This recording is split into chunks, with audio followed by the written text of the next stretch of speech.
Gujarat high court દ્વારા ફોજદારી appeal number 92/2003માં પસાર કરાયેલ તારીખ 12/1/2015ના વાદગ્રસ્ત ચુકાદા અને હુકમ કે જેના દ્વારા હાઈકોર્ટે વિદ્વાન સ્પેશિયલ જજ ભરૂચ દ્વારા આપવામાં આવેલા ચુકાદા અને તકસીરવાન ઠરાવતા હુકમને રદ કરી હાલના સામાવાળા મૂળ આરોપીને ભ્રષ્ટાચાર નિવારણ અધિનિયમની કલમ 7 સાથે વાંચતા કલમ 13(1) અને 13(2) હેઠળના ગુનામાંથી દોષમુક્ત કરેલ. તેનાથી વ્યથિત અને અસંતુષ્ટ થઈને ગુજરાત રાજ્યએ હાલની અપીલ કરેલ છે. ફકરો: હાલના સામાવાળા મૂળ આરોપી કે જે ITI ગાંધીનગરમાં આસિસ્ટન્ટ ડાયરેક્ટર તરીકે કામ કરતા હતા તેમની સામે ઉક્ત અધિનિયમની કલમ 7 સાથે વાંચતા કલમ 13(1) અને કલમ 13(2) હેઠળ શિક્ષાપાત્ર ગુનાનો આરોપ મૂકવામાં આવ્યો હતો.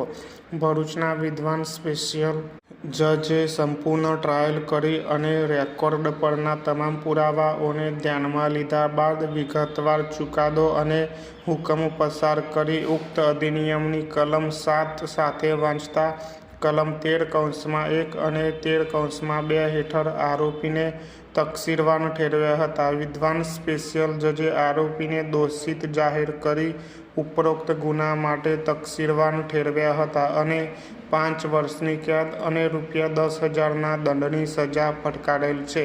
ફકરો: સ્પેશિયલ ACB કેસ નંબર 14/2000માં વિદ્વાન સ્પેશિયલ જજ દ્વારા તકસીરવાન ઠેરવી સજા ફટકારતા આપવામાં આવેલા ચુકાદા અને હુકમથી નારાજ અને અસંતુષ્ટ થઈ આરોપીએ હાઈકોર્ટ સમક્ષ ફોજદારી અપીલ નંબર 92/2003થી અપીલ દાખલ કરેલ છે. વાદગ્રસ્ત ચુકાદા અને હુકમ દ્વારા હાઈકોર્ટે રેકર્ડ પરના સંપૂર્ણ પુરાવાઓનું વિગતવાર પુનઃમૂલ્યાંકન કર્યા વિના આરોપીને જે ગુનાઓ માટે તકસીરવાન ઠેરવવામાં આવ્યો હતો તે ગુનાઓમાંથી દોષમુક્ત જાહેર કરેલ છે.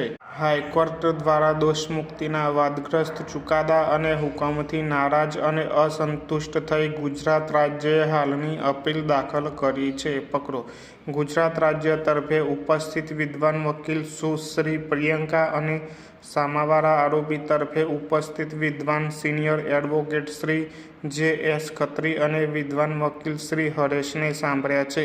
ફકરો: સંબંધિત પક્ષકારોના વિદ્વાન વકીલો દ્વારા રજૂઆતો કરવામાં આવી છે. જો કે અહીં નીચે જણાવેલ કારણોસર આ મેટરને હાઈકોર્ટમાં રિમાન્ડ કરવાની દરખાસ્ત કરીએ છીએ. આ કોર્ટ દ્વારા કરવામાં આવેલ કોઈપણ અવલોકન ફરિયાદ પક્ષ અથવા બચાવ પક્ષને અસર કરી શકે છે. સંબંધિત પક્ષકારો તરફે ઉપસ્થિત વિદ્વાન વકીલો દ્વારા ગુણદોષ પર કરાયેલી રજૂઆતો પર નિર્ણય આપવાનું અમે ટાળીએ છીએ. અમે વિદ્વાન ટ્રાયલ કોર્ટ દ્વારા પસાર કરાયેલા વિગતવાર ચુકાદા અને તકસીરવાન ઠેરવતા હુકમને વંચાને લીધેલ છે અને ફરિયાદ પક્ષ તેમજ બચાવ પક્ષ દ્વારા રજૂ કરવામાં આવેલા રેકોર્ડ પરના પુરાવા પણ ધ્યાનમાં લીધેલ છે.